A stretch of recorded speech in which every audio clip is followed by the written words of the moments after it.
Imagine being found alive 5 years after vanishing in America's deadliest natural disaster. Not injured, not traumatized, but smiling, calm, grateful, claiming that the man who held you captive in a flooded house's attic was your protector, your savior, sent by God to keep you safe while the world collapsed around you. This is the story of Angela Reeves, a 32-year-old emergency room nurse who disappeared during Hurricane Katrina's catastrophic flooding of New Orleans on August 29, 2005. When demolition workers discovered her in 2010, living in the sealed attic of an abandoned house in the 9th Ward, she wasn't asking to be rescued. She was asking them to leave. She was asking where he had gone. And when psychiatrists finally got her to explain what had happened during those 5 years, what emerged was a story of survival that had twisted into something far darker. A case study in how the human mind breaks itself to endure the unbearable. August 29, 2005. Hurricane Katrina made landfall on the Gulf Coast as a Category 3 storm with sustained winds of 125 miles per hour. But it wasn't the wind that would make Katrina the deadliest and costliest natural disaster in U.S. history. It was the water. New Orleans, built below sea level and protected by a system of levees and pumps, was always vulnerable to flooding. When Katrina's storm surge pushed water from Lake Pontchartrain against those levees, they failed. One by one, in the hours after the hurricane passed, the levees broke. Water poured into the city, not gradually, but catastrophically. Entire neighborhoods were submerged in minutes. People who'd survived the storm found themselves trapped in rising water with nowhere to go but up. By the time the flooding stopped, 80% of New Orleans was underwater. Over 1,800 people were dead. Hundreds of thousands were displaced. The 9th Ward, one of the city's historically black neighborhoods, was hit hardest. Water reached rooftops. Families huddled in attics, breaking through to get onto roofs, waiting for rescue that took days to arrive for some, and never came for others. Angela Marie Reeves was supposed to be evacuating. At 32, Angela had been an emergency room nurse at Charity Hospital for 7 years. She was dedicated, skilled, and known for staying calm under pressure. When the mandatory evacuation order came on August 28th, the day before landfall, Angela initially planned to leave. Her parents, who lived in Baton Rouge, had been calling all weekend, begging her to come stay with them. But Angela's supervisor at Charity Hospital asked if she'd consider staying.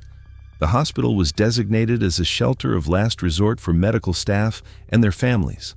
They needed experienced ER nurses for the patients who couldn't be evacuated, the critically ill, those on ventilators, people in ICU. "I'll stay," Angela told her supervisor on Sunday morning, August 28th. "Someone has to."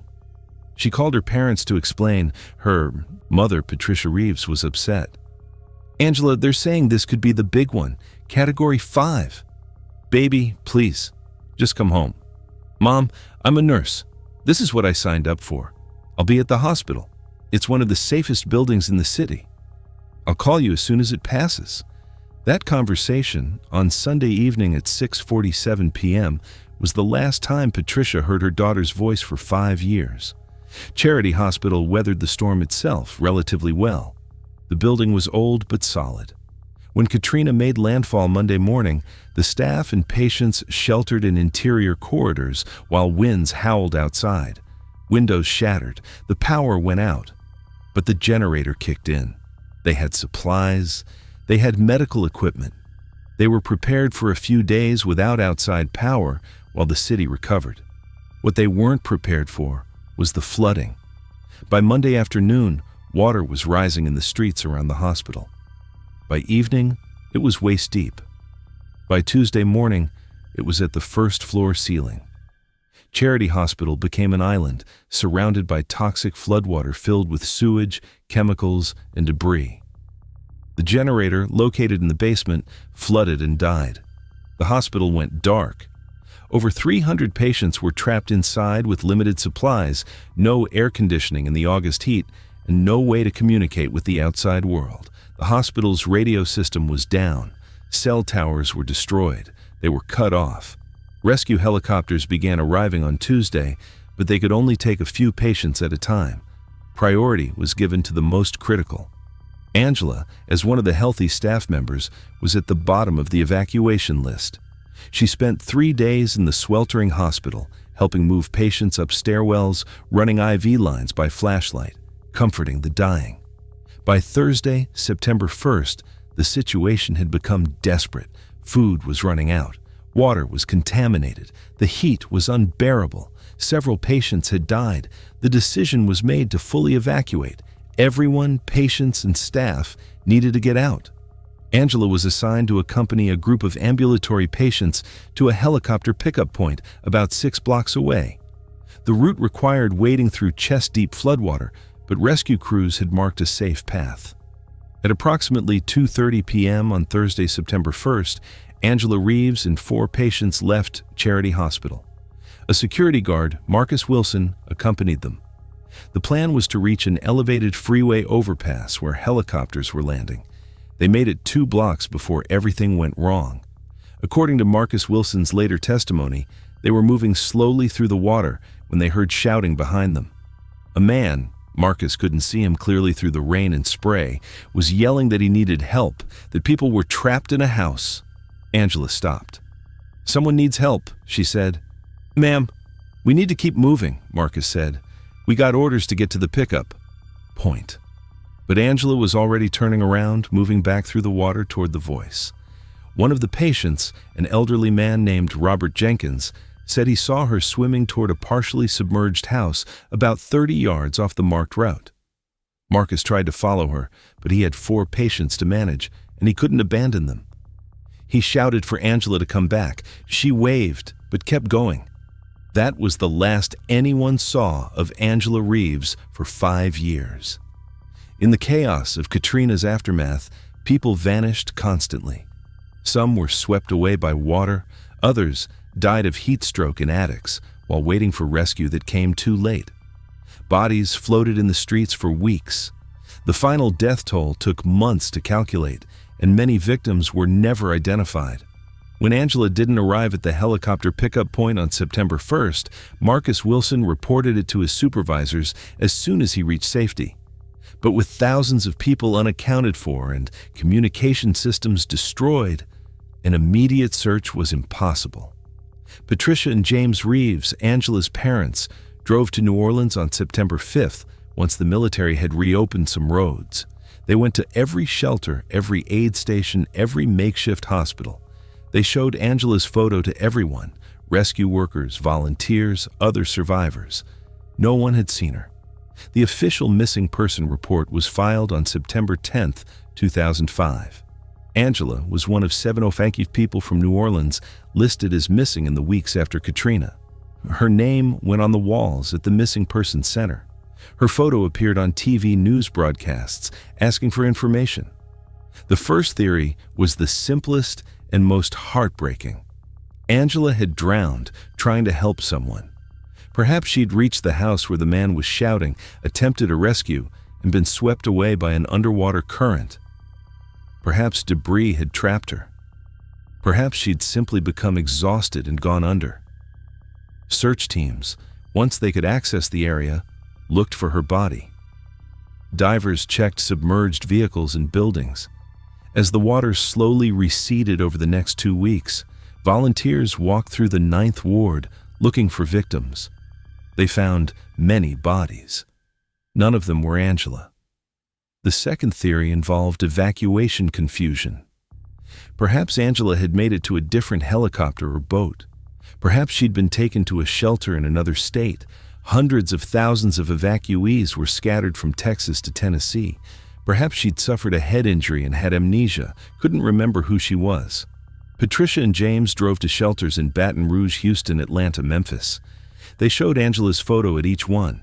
They checked hospital admission records across the South. They contacted the Red Cross, FEMA, the Salvation Army, every organization tracking evacuees. Nothing. The third theory was darker: exploitation. In the lawless days after Katrina, while police were overwhelmed and the National Guard hadn't yet arrived, there were reports of assaults, kidnappings, opportunistic crimes. Perhaps Angela had been taken by someone who'd used the chaos as cover. Perhaps she'd been trafficked, held somewhere against her will. The FBI opened an investigation. They interviewed everyone who'd been at Charity Hospital. They tracked down the man who'd been shouting for help. He was real. They found him in a shelter in Jackson, Mississippi. His name was William Travers, and he'd been trapped in his attic for 3 days before rescue. But he had no idea what happened to the nurse who'd tried to help him. He'd been delirious from dehydration by the time rescuers pulled him out. By December 2005, the active search was scaled down. Angela's name remained on missing person lists, but investigators had thousands of cases and limited resources. The official status, missing, presumed deceased in Hurricane Katrina flooding. Patricia Reeves never accepted this. "They didn't find her body," she said repeatedly. "That means she might still be alive somewhere." She became one of the most visible advocates for Katrina missing persons, appearing at vigils, speaking at city council meetings, demanding that the search continue. She hired private investigators. She kept Angela's apartment unchanged. She paid the rent for 2 years on the apartment, hoping Angela might somehow come home. By 2007, most people assumed Angela Reeves had died in the flood. Her name was added to the memorial lists. A service was held at her church. Her nursing school created a scholarship in her memory. But Patricia never stopped looking. And in the ruins of New Orleans, in a house that remained standing but abandoned in the 9th Ward, something waited behind a sealed attic door. 3 more years would pass before anyone opened it. By 2010, New Orleans was in the midst of a slow, painful recovery. Some neighborhoods had rebuilt. Others remained ghost towns, blocks of empty houses, too damaged to repair, too expensive to demolish. The 9th Ward was a patchwork of new construction and abandonment. On March 15, 2010, a demolition company called Crescent City Wreckers received a contract from the city to tear down a block of condemned houses on Tupelo Street in the lower 9th Ward. These were homes that had been sitting empty for nearly 5 years, too damaged by flooding and mold to be salvaged, but still standing as hollow reminders of what had been lost. The crew foreman, Deshaun Harris, 38, had been doing this work since late 2006. He'd demolished hundreds of Katrina houses. Each one was heartbreaking, finding family photos in the mud, children's toys, wedding albums. But the work had to be done. The city couldn't move forward while these ruins remained. The house at 2847 Tupelo Street was a small single-story structure with an attic. The exterior was covered in mold. The windows were broken. The door hung on one hinge. According to records, it had been owned by William Travers, the same man who'd called for help during the flood. He'd never returned to New Orleans after being rescued. The house had been sitting empty ever since. Deshaun's crew started work at 8 a.m. They'd clear personal items first, then bring in the excavator to knock down the structure. As they entered the house, they wore respirators. The air inside was toxic, mold, decay, the lingering smell of floodwater that had sat for weeks before receding. The first floor was gutted. Water lines on the walls showed the flood had reached nearly to the ceiling. Everything below that line was destroyed. They found the typical detritus, ruined furniture, bloated photo albums, a refrigerator still sealed, which no one dared open. At 9:30 a.m., Deshaun climbed the pull-down ladder to check the attic before demolition. Safety protocol required checking for structural damage, leftover chemicals, anything that might make the building dangerous to bring down. He pushed open the attic hatch and shined his flashlight up into the space and stopped breathing. There was someone in the attic, a woman, sitting on a makeshift bed of old clothes and towels, looking directly at him, blinking in the sudden light. Alive! "Ma'am," Deshaun said, his voice catching. "Ma'am, are you okay?" The woman didn't answer immediately. She just stared at him. Her hair was long, tangled, gray-streaked despite looking young. Her face was gaunt. She wore a stained hospital scrub top and sweatpants. And she was smiling. Not a frightened smile, not a relieved smile, a calm, serene smile, like she'd been expecting him. "You can't be here," she said quietly. "This is a protected space. He'll be back soon." Deshawn scrambled down the ladder, shouting for his crew. "Call 911, there's a woman up there. She's alive!" The crew thought he was joking. Finding bodies in abandoned houses wasn't uncommon, but finding someone alive after 5 years? Impossible. But when 2 more crew members climbed up and looked, they saw her too, sitting calmly, smiling, asking where he went. New Orleans Police Department arrived at 9:52 a.m. Paramedics followed. Officers climbed into the attic carefully, not knowing what they'd find. A squatter? Someone with dementia who'd wandered in? A mentally ill person who'd been living rough? What they found was a woman who'd been living in that attic for an extended period. The space had been modified. A partition wall had been built, sealing off a section about 8 by 12 feet. There was a bucket for waste, gallon jugs of water, many empty, canned food opened and discarded, blankets, a battery-powered lantern, and covering one wall, drawings, hundreds of them, done in pencil and charcoal, showing the same things over and over. Water, houses, a man's face, the words protected and chosen and saved. The woman was examined by paramedics. She was malnourished but not critically, dehydrated but conscious. She had no visible injuries beyond old scars on her wrists and ankles. Her vital signs were stable. "Ma'am, what's your name?" the paramedic asked. "Angela," she said, "but he calls me Blessed." "Angela, how long have you been here?" She thought about it. "Since the water came. He saved me, brought me here, kept me safe while everyone else drowned." "Who saved you?" "William, the prophet. He was sent to protect me." The paramedic glanced at the police officer. They both understood what they were dealing with, not just a survivor, but a victim. "Angela, do you want to leave? We can take you somewhere safe." Her smile faded. "This is safe." He made it safe. The water couldn't reach here. Nothing bad can happen here. He promised. "Ma'am, the water's been gone for 5 years." She looked confused. 5 years? They checked her for ID. She had none. But based on her response and the hospital scrubs, they suspected she might be medical personnel who'd been caught in the flood. They photographed her, took fingerprints, and transported her to University Medical Center. Within 2 hours, the fingerprints came back with a match. Angela Marie Reeves. Reported missing September 2005. Presumed dead in Hurricane Katrina flooding. She'd been alive the entire time, living in that attic. And based on what she was saying, she hadn't been alone. Patricia Reeves received the call at 2:30 p.m. on March 15, 2010. "Mrs. Reeves, this is Detective Lisa Boudreau with NOPD. I need you to sit down. We found your daughter. She's alive." Patricia collapsed. When she could speak again, she said, Where is she? Is she hurt? Can I see her?" "She's at University Medical Center. She's physically okay. But, Mrs. Reeves, she's been through something traumatic. You need to prepare yourself." Patricia and James drove to New Orleans immediately. They arrived at the hospital at 6 p.m. A psychiatrist, Dr. Raymond Shaw, met them before they could see Angela. "Your daughter is in stable condition physically," he said, "but psychologically, she's experiencing what we call trauma bonding or Stockholm Syndrome. She's been held captive, and she's formed an attachment to her captor. She believes he protected her. She's grateful to him." This is going to be difficult to hear. Patricia couldn't process it. Held captive? By who? Where? In an attic? For approximately 5 years.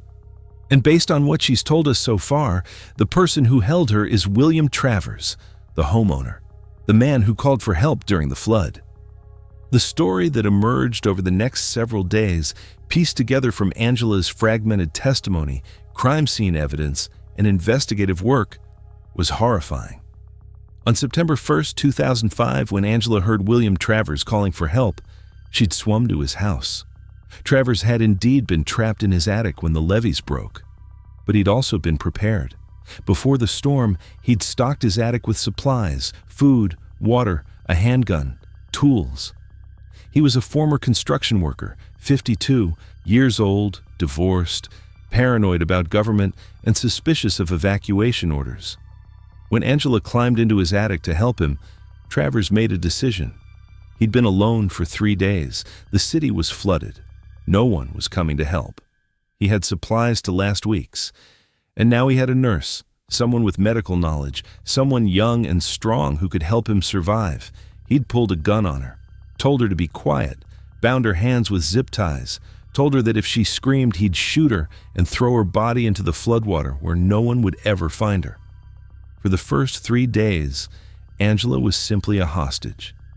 She was terrified. She tried to reason with him, tried to explain that rescue was coming, that holding her wouldn't help anyone.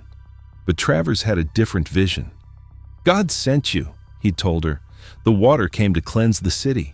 Everyone who evacuated rejected God's will. But we stayed. We were chosen.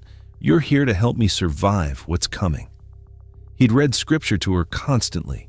He'd forced her to pray with him. He'd convinced himself, and slowly, through isolation, fear, and religious manipulation, convinced her that the flooding was divine judgment, that they were among the chosen survivors, that staying in the attic was God's plan for them. When rescue crews finally did come, several days after the flood, Travers hid Angela behind the partition wall he'd built. He put duct tape over her mouth. He told her that if she made a sound, he'd kill her after the rescuers left. She'd listened to the rescue workers talking on the other side of the wall, listened to them evacuating Travers, wanted to scream but couldn't. And then they were gone. Travers never returned to New Orleans. He was evacuated to Jackson, Mississippi, lived there for several months, then moved to Alabama. He left Angela locked in the attic with supplies and a padlock on the hatch from the outside. But he came back. Every few months, for 5 years, he returned. He'd bring food, water, batteries. He'd stay for a few days, and he'd continue the psychological conditioning. "Everyone else died in the water," he'd tell her. "You're alive because I saved you, because you're chosen. The city out there is dead. Everyone you knew is gone. But in here, you're protected." Angela had tried to escape once, in the first year. She'd picked the lock, climbed down, and gotten as far as the front door before Travers caught her. He'd beaten her, not severely, but enough to terrify her. Then he'd cried, told her he was sorry, said it was the devil making her doubt God's plan. After that, she stopped trying to escape. She began to believe him. Stockholm Syndrome set in, the psychological phenomenon where hostages develop positive feelings toward their captors as a survival mechanism. Angela's mind, unable to tolerate the reality of her situation, began to reframe it. She wasn't a prisoner. She was protected. Travers wasn't a captor. He was a savior. The attic wasn't a prison. It was a sanctuary. By 2010, when the demolition crew found her, Angela genuinely believed that Travers had rescued her from certain death and kept her safe from a dangerous world. She'd filled the walls with drawings celebrating her protection. She'd prayed for his safe return. When rescuers tried to take her away, she'd resisted, asking where William was, saying he wouldn't want her to leave without him. The investigation to find William Travers began immediately. He was located within 24 hours, living in Mobile, Alabama, working as a handyman, using his own name. He'd never tried to hide. Why would he? No one knew he'd kept Angela prisoner. As far as the world was concerned, she died in the flood. Travers was arrested on March 16, 2010. During interrogation, he showed no remorse. In fact, he seemed confused about why he was being arrested. "I saved her life," he said. "She would have drowned like everyone else. I kept her fed. I kept her safe. I taught her the truth about God's plan. She was blessed to survive, and she knows it. You held her prisoner for 5 years. I protected her for 5 years. There's a difference." Psychiatric evaluation found Travers competent to stand trial, but suffering from religious delusions and narcissistic personality disorder. He genuinely believed he'd acted righteously. He'd used Katrina as an opportunity to create his own two-person cult, with himself as prophet and Angela as his sole follower. The trial of William Travers began in November 2010 in Orleans Parish Criminal Court. The case drew national attention, a Katrina survivor story with a dark twist that spoke to the chaos and lawlessness that had followed the storm. The prosecution charged Travers with kidnapping, false imprisonment, and sexual assault. The evidence was overwhelming. Angela's testimony, the modified attic, photos of her malnourished condition, the supplies he'd purchased over the years, and his own confession. But the defense faced an unusual challenge: Angela herself. She didn't want to testify against Travers. She'd spent months in psychiatric treatment, slowly being deprogrammed from 5 years of psychological conditioning, but she still harbored confused feelings toward her captor. Part of her understood intellectually that what he'd done was wrong, but emotionally, she still associated him with survival. Dr. Shaw, her psychiatrist, testified about Stockholm Syndrome. Angela's mind created a narrative that allowed her to survive. She couldn't accept that she was a victim of a predator, so she reframed him as a protector. Even now, after months of therapy, part of her believes he saved her life. This is textbook trauma bonding. Patricia Reeves testified about the 5 years of searching, the hope that never died, and the joy and heartbreak of getting her daughter back. She's alive, and I'm grateful every day, but she's not the same person. He stole 5 years of her life. He stole her sense of reality. He broke her mind to make her believe his delusions. The most difficult testimony came from Angela herself. She took the stand on the 5th day of trial, visibly uncomfortable. When asked to describe what happened, she spoke haltingly. He was there when I needed help. The water was so high. Everyone was dying. He had a place where the water couldn't reach. He let me stay there. Did he let you leave? Long pause. No. Did you want to leave? At first, but then I understood. Outside was dangerous. Inside was safe. Did he hurt you? She touched her wrists where old scars were visible. Sometimes, when I forgot to be grateful. But he always apologized. He said it was to help me understand. The prosecution presented evidence of sexual assault. Medical examination had found evidence of long-term sexual activity, and Angela had eventually admitted Travers had forced himself on her regularly, telling her it was God's will for the chosen to be fruitful. When confronted with this on the stand, Angela broke down. I can't. He said it was to keep me from being lonely. He said everyone needs companionship. He said I should be thankful. The courtroom was silent. Several jurors were crying. Travers himself took the stand in his own defense. His testimony was chilling in its sincerity. I kept her alive, he said. When everyone else died, over 1,000 people in New Orleans drowned, I kept her alive. I fed her. I protected her. I taught her the truth about God's judgment and mercy. Yes, I kept her in the attic, because out there in that dead city, she would have died. The attic was salvation. You held her against her will? I held her against the world's will, but it was God's will that she survive. You assaulted her. I shared with her the comfort God provides to those who endure trials together. The prosecution's closing argument was straightforward. William Travers is not a prophet. He's not a savior. He's a predator who saw a natural disaster as an opportunity to imprison a woman and subject her to 5 years of physical, sexual, and psychological abuse. He took advantage of the chaos of Hurricane Katrina to commit crimes he thought would never be discovered. Angela Reeves survived Katrina, but then she had to survive him. The jury deliberated for 3 hours, guilty on all counts. Sentencing came 2 weeks later.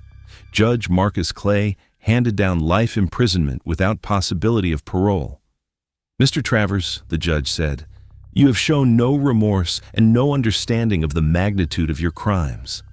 You took advantage of a humanitarian crisis to imprison and abuse a woman who'd risked her life to help others. You manipulated her psychologically until she couldn't distinguish between captivity and safety. You are a danger to society and will remain incarcerated for the rest of your natural life. Travers showed no emotion. As he was led away, he looked at Angela in the gallery and smiled. Not a cruel smile, but that same serene smile she'd had when rescuers found her. She looked away. Angela's recovery was slow and incomplete. She spent a year in intensive psychiatric treatment. Dr. Shaw and his team worked to help her process what had happened, to separate reality from the delusions Travers had instilled in her. Some days were better than others. Some days she could acknowledge she'd been a victim. Other days, she'd have panic attacks, convinced that leaving the attic had been a mistake, that something terrible would happen because she was no longer protected. She couldn't return to nursing. The trauma was too deep. She couldn't be in confined spaces without hyperventilating.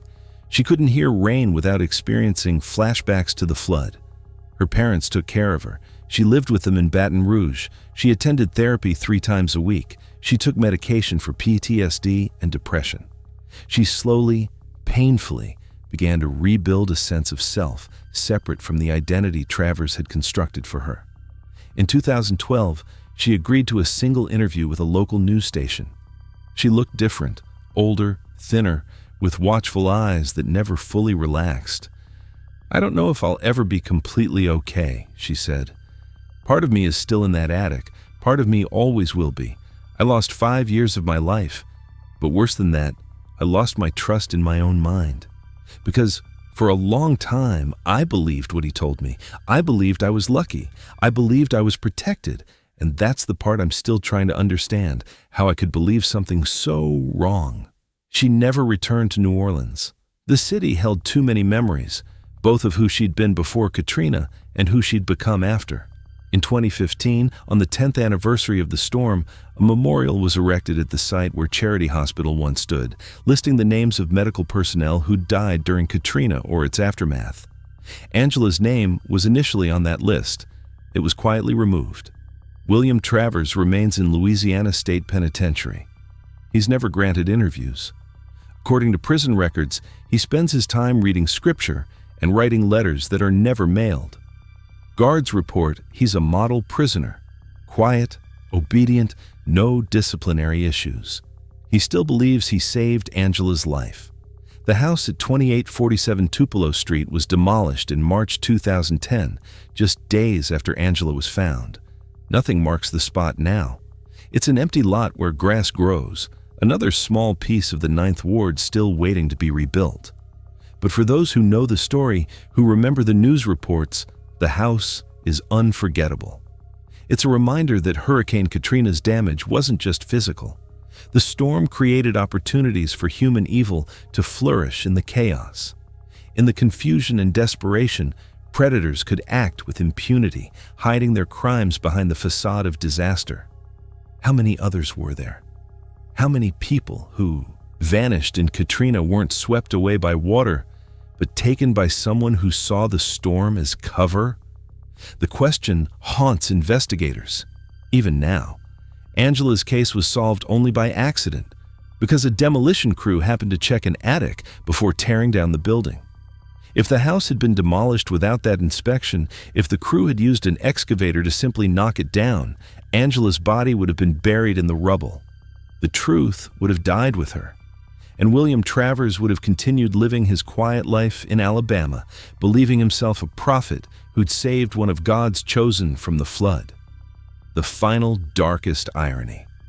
Angela did survive Hurricane Katrina. She survived the levee breaks, the flooding, the chaos. She survived what killed over 1,800 people, but survival isn't the same as being saved. And sometimes the greatest danger comes not from the storm itself, but from those who use disaster as an opportunity to play God with someone else's life. Angela Reeves is alive today. But the woman who walked out of Charity Hospital in 2005, determined to help others, died in that attic. What emerged 5 years later was someone else. Someone who'd learned that protection and imprisonment can feel identical if you're not allowed to leave. Her smile when rescuers found her wasn't joy. It was the smile of someone whose mind had broken itself to survive. And that smile, captured in photographs that were shown in court, remains one of the most haunting images from Hurricane Katrina's long aftermath. The storm passed in a day, but its victims are still being found,